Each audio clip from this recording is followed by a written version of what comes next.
एक महिला अपने हाथों में सूटकेस पकड़े आंसू बहाते हुए अपने घर से बाहर निकलती है।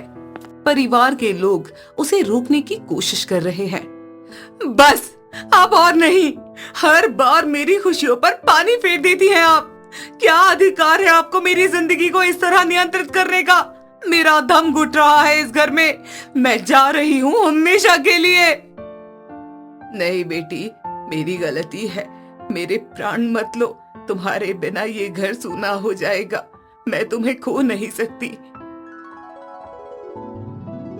एक सुबह रीना रसोई में चाय बना रही है। आज मेरा सपना पूरा होने जा रहा है। मेरे नए ऑफिस का पहला दिन। मेरे अंदर इतनी खुशी है कि मैं बयां ही नहीं कर सकती। इतना क्या खुश होना, नौकरी है, कोई राज तिलक नहीं। याद रखना बहू, इस घर की परंपरा और मर्यादा तुम्हारे कंधों पर है। जितना बाहर चमकोगी उतना ही घर में भी चमकना होगा। बेटियां घर की लक्ष्मी होती हैं, लेकिन बहुएं उसकी रखवाली करती हैं। जी माँ जी, आप बिल्कुल फिक्र ना करें। मैं आपके घर की मर्यादा को आज भी नहीं आने दूंगी। रोहित प्रवेश करता है। गुड मॉर्निंग माँ। रीना, तुम तैयार हो? मैं तुम्हें ऑफिस ड्रॉप कर दूंगा। अरे इतनी भी क्या जल्दी है? नाश्ता तो कर लो पहले। माँ जी, पहले दिन लेट नहीं होना चाहिए। हम रास्ते में कुछ खा लेंगे। रीना अपने ऑफिस में अच्छा प्रदर्शन करती है और जल्द ही उसे उसके सहकर्मियों में सम्मान मिलता है। एक शाम रीना खुशी से फोन पर बात कर रही है। अरे वाह सविता, कल की टीम पार्टी में मैं जरूर आऊंगी। मेरा प्रेजेंटेशन इतना धमाकेदार रहा कि सब लोग दंग रह गए थे। ये तो सेलिब्रेट करना बनता ही है। कमला जी दीवार के पीछे से छुप के रीना की बातें सुन रही होती हैं। पार्टी रात को औरतों और मर्दों के बीच। हे भगवान, इसके बाद तो ये लड़की हाथ से निकल जाएगी। मेरी नाक कट जाएगी समाज में। अब क्या बहाना बनाओ। अगली सुबह जब रीना उत्साह से तैयार हो रही है और गुनगुना रही है।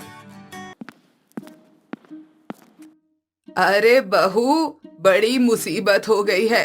चाचा जी अचानक आ रहे हैं आज शाम को। उन्होंने अभी अभी फोन किया था। मेरी तबीयत भी ठीक नहीं है। तुम्हें घर पर रहकर सब संभालना होगा। क्या? नहीं माँ जी, ऐसा नहीं हो सकता। आज तो मेरी ऑफिस पार्टी है। ये मेरे करियर के लिए बहुत महत्वपूर्ण है। मैंने आपको कल ही बताया था ना। बहू, मेहमान से बड़ा कुछ नहीं होता इस घर में। हमारी इज्जत दांव पर लगी है। तुम्हारी वो पार्टियां तो होती रहेंगी, लेकिन चाचा जी के सामने मेरी नाक कटवाओगी क्या? क्या मुंह दिखाऊंगी मैं अगर तुम घर पर नहीं रही तो? ठीक है माँ जी, जैसी आपकी मर्जी। शाम को रीना इंतजार करती है, लेकिन कोई भी मेहमान नहीं आता। तब वो रोहित से पूछती है।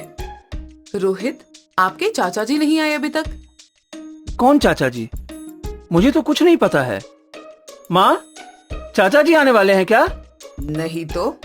हाँ, वो आने वाले थे, लेकिन फिर उनका प्लान कैंसिल हो गया।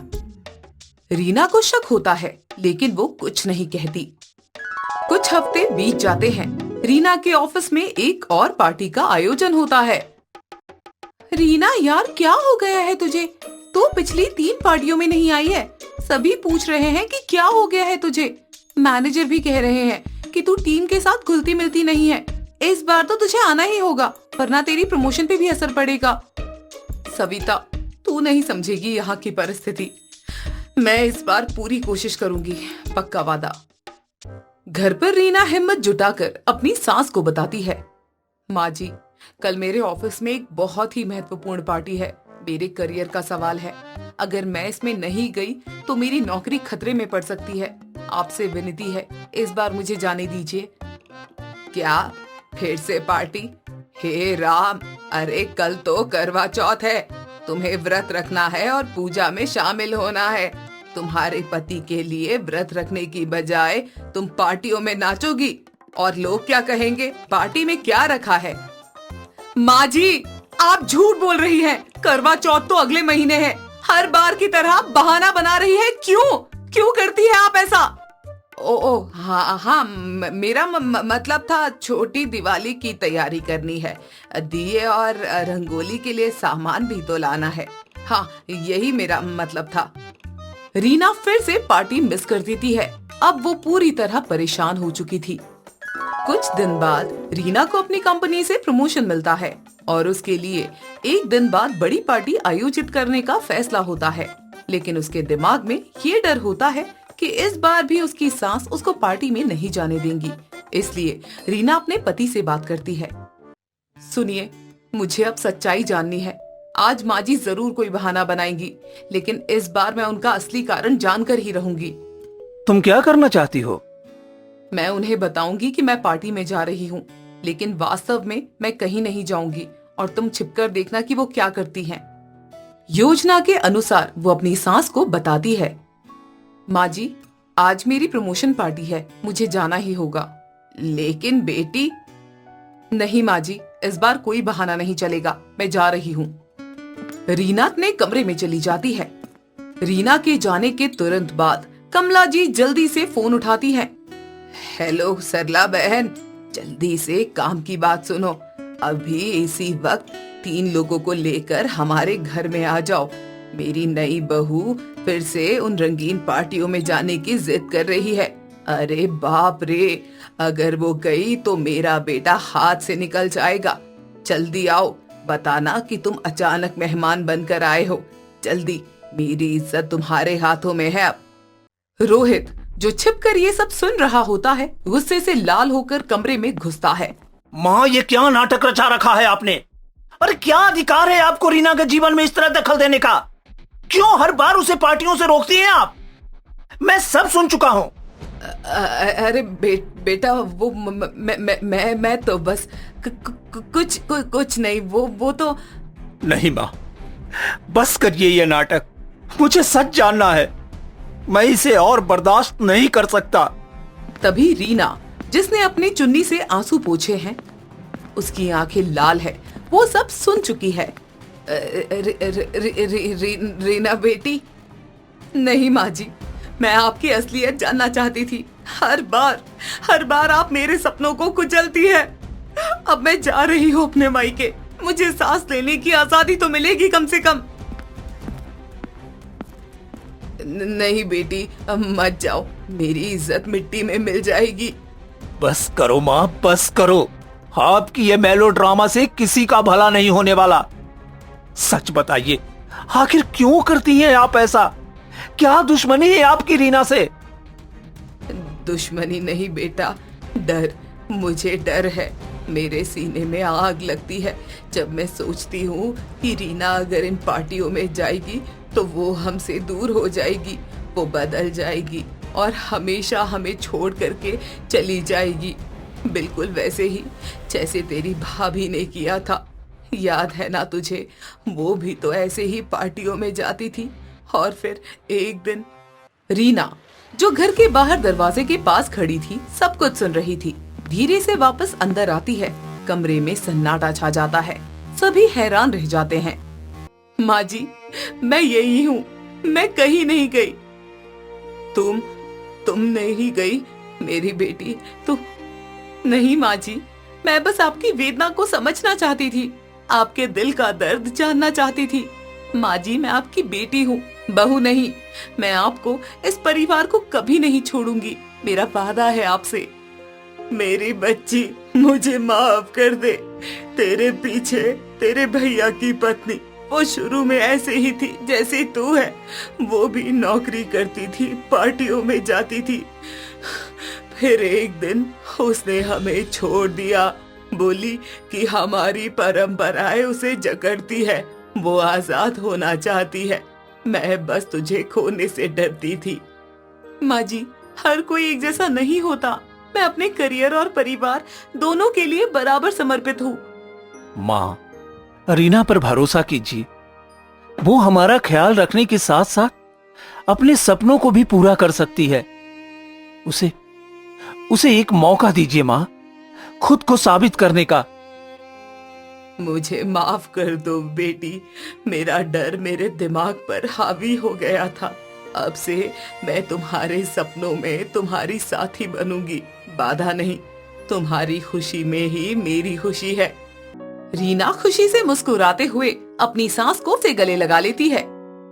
माँ जी, कल मेरी प्रमोशन पार्टी है, क्या आप भी मेरे साथ चलेंगी? आप भी देखिए कि मेरा ऑफिस कैसा है, मेरे सहकर्मी कैसे हैं। फिर देखिए आपको भी अच्छा लगेगा।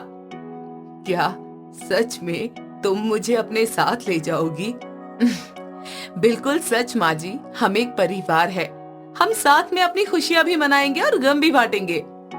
कमला जी हंसने लगती हैं। परिवार एक दूसरे को गले लगाता है और कमला जी की आंखों में अब डर नहीं बल्कि अपनी बहू के लिए गर्व और प्यार है। कोमल हॉल में बैठी अपनी सास के लिए चाय लेकर आती है। तभी सरला अपनी बहू कोमल से कहती है, अरे बहू, तुझे याद है ना, आज बहू आ रही है तो तू अजय और बहू के लिए कुछ अच्छा बना दियो। हाँ माँ जी, मुझे याद है देवर जी और देवरानी जी आ रहे हैं। हाँ, उन दोनों के लिए कुछ अच्छा बना दे ताकि उन दोनों का दिल खुश हो जाए। सरला के घर आज उसकी छोटी बहू आने वाली थी और सरला भी काफी खुश थी और वह भी घर की साफ सफाई और खाने पीने में लगी हुई थी। तभी देर शाम सरला की बहू चंदा और बेटा अजय आता है। सरला भी अपनी छोटी बहू और अपने बेटे की नजर उतारती है। अरे अजय, छोटी बहू आ जा। कैसा है मेरा लाल, कितना दुबला पतला हो गया है। अरे कोई बात नहीं माँ जी, आपके हाथों का आलू का पराठा खाकर देवर जी कुछ ही दिनों में ठीक हो जाएंगे। हाँ ये तो है बहू, कुछ ही दिनों में अपनी माँ के हाथ का खाना खाकर तंदुरुस्त हो जाएगा एकदम मेरा बेटा। सरला अपने बेटे बहू के आने से बहुत खुश थी, लेकिन तभी सरला के घर उसकी पड़ोसन विमला का आना होता है। अरे सरला, क्या बात है, तेरी छोटी बहू आई है और तूने मुझे बताया भी नहीं। अभी अभी तो आई है और ना जाने तुझे कहाँ से भनक लग गई। वैसे तेरी बहू तो चाइना से आई है ना, तो चाइनीज बोलना तो आता ही होगा। क्यों बहू, सही कहा ना? चिंग यंग चिंग झांग जुवी। हाँ विमला काकी, चाइनीज तो मैं सीख गई हूँ, लेकिन ये समझ नहीं आ रहा कि अगर मैं आप लोगों से चाइनीज में बात करूँगी तो आप लोग समझ नहीं पाओगे। अरे बहू, नहीं समझ पाएंगे तो तू सिखा दियो। वैसे भी तूने आगे की 2 लाइन बोली है ना, वो मुझे समझ नहीं आया। अरे माँ जी, मुझे तो ऐसा लग रहा है जैसे देवरानी जी चाइनीज में गाली दे रही हैं हमें। अरे नहीं नहीं, तुझे तो ठीक से हिंदी भी नहीं आती। अब मेरी छोटी बहू को चाइनीज आती है तो इसमें दिक्कत क्या है? अरे नहीं नहीं माँ जी, देवरानी जी चाइनीज बोले या इंग्लिश या गूंगी हो जाए, मुझे क्या मतलब। मुझे कुछ नहीं पता है, उसका तो मैं जवाब भी नहीं दे पाऊंगी। अच्छा चल बहू, चल अब बहुत हो गया, अब जाकर किचन में काम कर। कोमल तो अपनी सास की बात सुनकर किचन में काम करने चली जाती है, लेकिन इधर सरला देखती है कि उसकी बहू ना जाने क्या खुद से बोले जा रही है। चिंगयोंग चुनियाल, माँ जी देख रही हैं और मुझे भी लग रहा है कि मुझे चाइनीज बोलनी आ गई है, लेकिन इन्हें कौन बताएगा कि मुझे चाइनीज का चा भी नहीं आता। बहू, अभी अभी तूने मुझसे कुछ कहा, लेकिन मुझे समझ में नहीं आया कि तूने मुझसे क्या कहा। यही माँ जी कि आज मैं बहुत थक गई हूँ, आपको भी सिखाऊं क्या? चंदा को चाइनीज आती नहीं थी, लेकिन वो कुछ दिनों के लिए चाइना घूमने क्या जाती है। ना जाने क्या क्या बोलकर अपनी सास और जेठानी सबको ही बेवकूफ भी बना रही होती है। लेकिन सरला और विमला कोमल, इन्हें लगता है कि चंदा सचमुच चाइनीज सीख चुकी है। अब अगले दिन सरला और विमला बाजार जाने के निकल रहे होते हैं। तभी चंदा भी अपनी सास के साथ बाजार जाने की जिद करने लगती है। यू वांग चीचू बाजार यांग योंग योंग, मैं कह रही हूँ कि मुझे बाजार जाना है। अरे सरला, तेरी बहू क्या फराटेदार चाइनीज बोलती है, लेकिन मुझे तो कभी कभी ऐसा लगता है कि मुझे चाइनीज में गाली दे रही है। नहीं नहीं काकी, भला मैं आपको गाली क्यों दूंगी? अच्छा, सारी बातें यहीं करनी है या बाजार भी चलना है? चल ले बहू, अगर तुझे बाजार चलना है तो चल। अब सरला, विमला और चंदा तीनों बाजार के लिए निकल पड़ते हैं। ऐसे ही समय बीत रहा होता है और चंदा जब से आई थी वो घर के कोई भी काम नहीं करती और बस ऐसा दिखाती कि वो मॉडर्न हो गई है और उसके खान पीन में भी बदलाव था। एक रोज कोमल अपनी देवरानी के लिए खाना लेकर आती है। माँ जी, मैंने सबके लिए खाना लगा दिया है, चलिए आप भी जल्दी से खा लीजिए। हाँ बहू, भूख तो बहुत जोरों से लगी है। वैसे बनाया क्या है? छोले भटूरे बनाए हैं माँ जी, खा कर देखिए कैसे बने हैं। खांग चू लेन वी चीचू, मुझे नहीं खाना इतना ऑयली खाना, आप लोग ही खाइए। लेकिन देवरानी जी, आपको तो ये छोले भटूरे पसंद है ना? हाँ पसंद था, लेकिन जब से मैं चीन से आई हूँ, वहाँ की लड़कियों की पतली कमर देखी, तब से तो मैंने सोच लिया है कि मेरी पतली कमर इतनी स्लिम हो सकती है। एक तो तू ये फारसी बोलना बंद कर, दूसरा ये कि वहाँ की लड़कियों का शरीर ही ऐसा होता है, उनकी कमर इतनी पतली होती है कि पूछो ही मत। अब तू तो चीन घूम के आ गई ना, तो अब वहाँ की राग अलापना बंद कर। पता नहीं क्या ची चू चा करती रहती है। माँ जी, देवरानी जी को चाइना का भूत चढ़ गया है और कुछ भी नहीं है, लेकिन इन्हें ये भी तो सोचना चाहिए ना कि इन्हें यहाँ रहना है। कोमल और सरला दिन ब दिन चंदा से परेशान हो रहे थे, क्योंकि चंदा को तो चाइनीज का भूत सवार था और चाइना की तरह ही बनाना भी चाहती थी। ये सब कुछ बहुत समय से सरला का बेटा अजय देख रहा था और एक रोज वो अपनी पत्नी चंदा से समझाते हुए कहता है, चंदा, मुझे पता है हम चीन घूमने जो गए थे ना, वहाँ बहुत अच्छे लोग मिले थे हमें, लेकिन इसका मतलब ये नहीं है कि वहाँ की चीजें हम यहाँ करें और लोगों को परेशान करें। अजी, मैंने ऐसा क्या कर दिया जो आप मुझे ऐसे बोल रहे हो? नहीं नहीं, गलती तुम्हारी थोड़ी है, गलती तो माँ की है, भाभी की है, विमला आंटी की है और बाकी के जो तुम्हारी भाषा को समझ नहीं पाते ना, जिनको तुम बेवकूफ बनाती हो, उनकी गलती है। ऐसा नहीं है, मैं किसी को बेवकूफ नहीं बना रही हूँ, बल्कि वो तो खुद ही मूर्ख है। मूर्ख वो नहीं, तुम हो। आज के बाद मैंने तुम्हें माँ और भाभी को परेशान करते हुए देख लिया तो मुझसे बुरा कोई नहीं होगा। अरे क्या हुआ बेटा, तू बहू को क्यों सुना रहा है? अब वो चीन से आई है तो वो उसका शौक तो उसको रहेगा ही। यही सब सोचकर मैंने आज तक बहू से कुछ नहीं कहा।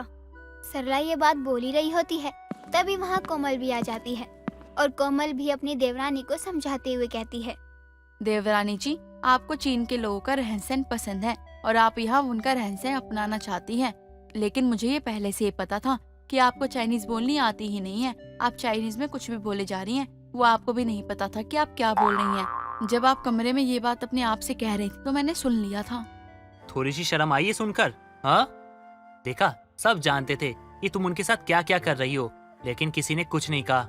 मुझे माफ कर दीजिए माँ जी, मुझे नहीं पता था कि आप लोग जानती हैं कि मैं जो कुछ भी बोल रही हूँ वो चाइनीज नहीं है। अरे हम तो एंजॉय कर रहे थे, हमें भी अटपटी भाषा पसंद आ रही थी, लेकिन कोई बात नहीं, देर से ही सही चंदा को अपनी गलती का एहसास तो हुआ ना। हाँ बहू, मैं तो तेरी इस बोली को सुनकर बहुत हंसी हूँ, लेकिन अब तो तुझे अपनी गलती का एहसास हो गया ना, तो तू चीन को भुलाकर भारत लौट आ जा। माँ, अगर आज के बाद इसने चीन भाषा में कुछ भी बोला तो घर से तो ये बाद में जाएगी। पहले इसको मैं तलाक दूंगा। नहीं नहीं, अब तो गलती से भी गलती नहीं होगी, आप लोग चिंता मत कीजिए। देर से ही सही, लेकिन चंदा के सर से चीन का भूत उतर जाता है और चंदा पहले जैसी होती है, वरना तो ना जाने उसने अपनी सास और जेठानी को क्या क्या बोलकर परेशान कर रखा था। ममता की बहू रिया सावली होने के साथ अपने साथ दहेज में 1 रुपया नहीं लाती तो क्या, वो अपने साथ अच्छी किस्मत लाई जिससे उसकी सास उसे अपना लेती है, या फिर ममता को दहेज में पैसे वाली बहू चाहिए थी, जिसकी वजह से ममता अपनी बहू के साथ क्या करने वाली थी। चलिए जानते हैं इस कहानी में। रिया की शादी को 5 दिन हुए हैं और इन 5 दिनों में ही ममता अपनी बहू रिया को कई ताने दे चुकी थी, क्योंकि रिया का रंग थोड़ा सांवला था और तो और उसके घर वालों ने कोई दहेज भी नहीं दिया था। ऐसे में ममता कोई मौका नहीं छोड़ती थी रिया को ताने देने का। एक रोज सुबह 5 बजे ही ममता अपनी बहू के कमरे का दरवाजा पीटते हुए रिया से कहती है, बहू उठी नहीं तू अभी तक? ये तेरा ससुराल है, तेरे बाप का घर नहीं जो अब तक सोई हुई है। तभी रिया अपनी सास की आवाज सुनकर अपने कमरे से निकल कर आती है और अपनी सास से कहती है, माँ जी मैं आ ही रही थी।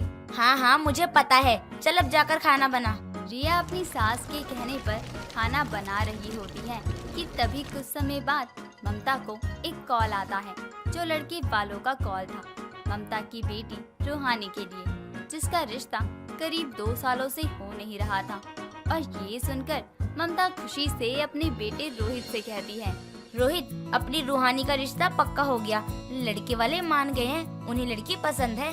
ये बहुत अच्छी बात है माँ, मैं तो बहुत खुश हूँ, अपनी छोटी की शादी है। पास में बैठी रूहानी भी अपनी माँ से कहती है, माँ, भाभी के आने से अपने घर में कई खुशखबरी आई है। भले ही भाभी दहेज में कुछ भी न लाई हो, लेकिन वो अपने साथ दहेज में किस्मत बड़ी भाग्यशाली लाई है।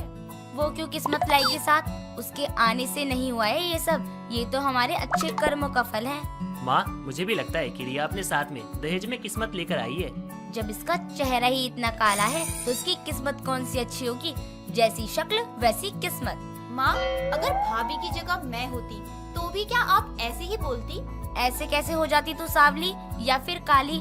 उसकी तो पैदाइश ही ऐसी है। घर वालों का ये मानना था कि रिया की किस्मत अच्छी है, उसके आने से बहुत सी चीजें अच्छी हुई हैं, लेकिन ममता ऐसा नहीं मानती थी। देर शाम जैसे ही रोहित ऑफिस से घर आता है, वैसे ही वो सबसे पहले रिया को मिठाई खिलाते हुए कहता है, रिया, अब तो मानना ही पड़ेगा कि वाकई तुम दहेज में अपने साथ भाग्यशाली किस्मत लेके आई हो। पहले बताओ तो किस खुशी में मिठाई खिला रहे हो? मेरा प्रमोशन हो गया है। सच? ये तो बहुत अच्छी बात है। भैया, हमारे साथ भी खुशियाँ बांट लो। हाँ, क्यों नहीं। माँ, ये आप खाओ और ये तेरा छोटी। ममता को तो इस बात का बहुत बुरा लगता है कि रोहित पहले रिया को मिठाई खिला देता है, उसे नहीं। जिस पर ममता रोहित से कहती है, जा जाकर अपनी बीवी को ही खिला और उसके ही गुण गा। माँ, खुशी के मौके पे क्या लेकर बैठ जाती हो? ये सब ऊपर वाले की मेहरबानी है, कोई किसी की किस्मत का नहीं खाता। और इसकी किस्मत से तो कुछ भी होने वाले भी हो तो पहले ही कुछ अशुभ हो जाए। माँ, हमने ये थोड़ी ही कहा था कि हम भाभी की किस्मत से जी रहे हैं। हमारे कहने का मतलब था कि उनकी किस्मत अच्छी है और उनका इस घर में आना शुभ है। ये बातें चल ही रही होती हैं, तभी ममता से मिलने कांता आती है, जो कि ममता की पड़ोसन है, और वो रोहित के हाथों में मिठाई का डब्बा लिए देखकर रोहित से कहती है, किस खुशी में मिठाई खिला रहा है? इसका प्रमोशन हुआ है इसकी मेहनत से, और ये कह रहा है इसकी बीवी की वजह से इसका प्रमोशन हुआ है, क्योंकि वो दहेज में कुछ नहीं लाई लेकिन किस्मत जरूर लाई है। हाँ, सही तो कह रहा है रोहित। तेरी बहू दहेज में कुछ लाए या ना लाए, किस्मत तो जरूर लाई है। तभी तो तेरी बेटी का रिश्ता भी पक्का हो गया है और अब रोहित का प्रमोशन भी हो गया है, तो किस्मत तो तेरी बहू की वाकई में अच्छी है। तू भी इनके साथ शामिल हो गई? मैं तो सच ही कह रही हूँ, जो मुझे दिखा, वरना इतने सालों में तो मैंने कुछ अच्छा नहीं सुना तेरे घर के बारे में। अगले दिन ममता आंगन में बैठी होती है, तभी रिया को पोछा लगाता हुआ देखकर ममता अपनी बहू को ताने मारते हुए कहती है, मेरे घर वाले तो पागल हो गए हैं, ना जाने किस्मत लेकर बैठे हैं। इनके बाप ने दहेज तो दिया नहीं, किस्मत कहाँ से देंगे। ममता वहाँ से उठकर गेट के बाहर ही जा रही होती है कि तभी रिया अपनी सास से कहती है, माँ जी, आप अपने कमरे में चले जाइए, क्योंकि वहाँ मैंने पोछा लगा दिया है। हाँ हाँ, अब तो कुछ समय बाद ही मुझ पर भी हुक्म चलाने लगेगी। जैसे ही ममता अपने कमरे में जाने लगती है, वैसे ही वो बाहर शोर सुनती है कि किसी ने कांता की चैन छीन ली है। ये सुनकर ममता हैरान रह जाती है, क्योंकि कांता तो ममता के घर आ रही थी, लेकिन उससे पहले ममता दरवाजे पर बैठने जा रही होती है। ऐसे में ममता अपनी चैन को देखकर कहती है, आज तो जान बच गई, नहीं तो कांता की जगह मेरी चैन जाती। क्या सच में मेरी बहू अपने दहेज में किस्मत लाई है? उसके कहने पर ही मैं कमरे में गई, नहीं तो घर से बाहर जा रही थी। ममता ये सोच ही रही होती है कि तभी कांता रोते हुए ममता के पास आती है और उससे कहती है, ममता, देख, मैं तेरे घर के पास ही आ रही थी, लेकिन 2 बाइक पर चोर आए और उन्होंने मेरी सोने की चेन गले से खींच ली। सुनी मैंने तेरी सारी बातें। अगर आज तू नहीं जाती तो मैं भी बाहर जा रही थी, लेकिन बहू ने कहा कमरे में चले जाओ और मैं कमरे में चली गई। और तू कहती है कि तेरी बहू की किस्मत बहुत बुरी है। वो तो अपने साथ दहेज में वाकई खुशियाँ लेकर आई है, तू मान या ना मान, लेकिन मैं तो लुट गई, बर्बाद हो गई। ममता, अब क्या करूँ मैं? रोने धोने से कुछ नहीं होगा, जो हो गया सो हो गया। सोच, तेरी जान तो बच गई ना। अब जैसे ही ये बात रोहित और रूहानी को पता चलती है, वो भी रिया की किस्मत का होना बता रहे थे कि वाकई रिया की किस्मत इतनी अच्छी है। लेकिन ममता तो अब भी उसकी किस्मत को कोस ही रही थी, लेकिन कहीं ना कहीं उसे भी लगता है कि ये रिया की वजह से ही हुआ है। अगर वो नहीं टोकती तो शायद कांता की जगह ममता बाहर होती और उन चोरों की शिकार हो जाती। अगली सुबह सारा काम हो जाने के बाद ममता अपनी बहू रिया से कहती है, बहू, तेरा काम हो गया हो तो जा जाकर मार्केट से सब्जी लेकर आ। माँ जी, वो थोड़े कपड़े धोने हैं, वो कर लेती हूँ, उसके बाद ही जाऊंगी। आकर घर का काम हो जाएगा, तू पहले बाहर का काम निपटा ले। रिया अपनी सास की बात ना मानकर कपड़े धोने में बिजी हो जाती है और कुछ समय बाद ममता सीढ़ियों से उतरते हुए एक बार फिर रिया से कहती है, बहू, तुझे मैंने कहा ना कि जाकर मार्केट से सब्जियां ले आ, शाम हो जाएगी। बस माँ जी, कपड़े छत पर डाल दो, फिर मेरा काम हो जाएगा। ये कहकर रिया छत पर जा ही रही होती है और ममता नीचे आ रही थी। तभी ममता कांता की आवाज सुनकर जल्दी जल्दी सीढ़ियों से उतरने की कोशिश करने लगती है और वो गिरने ही वाली होती है कि तभी रिया अपनी सास को लड़खड़ाते हुए देखकर उनका हाथ पकड़ लेती है और रिया अपनी सास को बचा लेती है। दूसरी तरफ से कांता भी घर आती है तो ममता को देखकर कहती है, ध्यान से ममता। ये देखकर ममता कि वो गिरने से बच गई और उसकी जान रिया ने बचाई है, वो हैरान रह जाती है और उसे समझ आ जाता है कि अगर अभी रिया घर पर नहीं होती तो वो सीढ़ियों से ही गिर चुकी होती। और अब दोनों ही नीचे आते हैं और कांता ममता से कहती है, देखा तूने, मैंने कहा था ना कि तेरी बहू दहेज में कुछ लाई हो या ना लाई हो, लेकिन अपने दहेज में इतनी अच्छी किस्मत लाई है। हाँ, आज मैं मान गई कि मेरी बहू ने दहेज के सामानों से मेरे घर को नहीं भरा, लेकिन उसकी अच्छी किस्मत से इस घर में खुशियाँ ही खुशियाँ हैं। इस तरह ममता को एहसास होता है कि उसकी बहू दहेज में किस्मत लाई है और उसके आने से उसके घर में सिर्फ खुशियाँ ही आई हैं। प्रमोद अपने बेटे सूरज और अपनी बीवी ममता से बोलता है, हमें घर मिल गया है, वहाँ के लोग भी मुझे ठीक ही लगे और घर भी ठीक ही है और किराया भी कम ही था, इसलिए मुझे ठीक लगा तो मैंने हाँ कर दिया। हम वहाँ आज ही शिफ्ट हो सकते हैं। चलो, एक काम तो अच्छा हुआ कि हमें घर मिल गया, वरना 2 दिन से हम यहाँ सड़क पे रह रहे थे। मुझे माफ करना, मुझे पहले ही शहर आकर देख लेना चाहिए था। अगर मैं पहले ही ये सब पता कर लेता तो तुम दोनों को परेशानी नहीं उठानी पड़ती। मुझे माफ कर देना।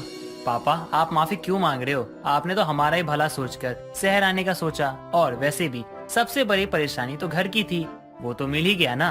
अब तो सब ठीक हो ही जाएगा। हाँ सूरज ठीक कह रहा है।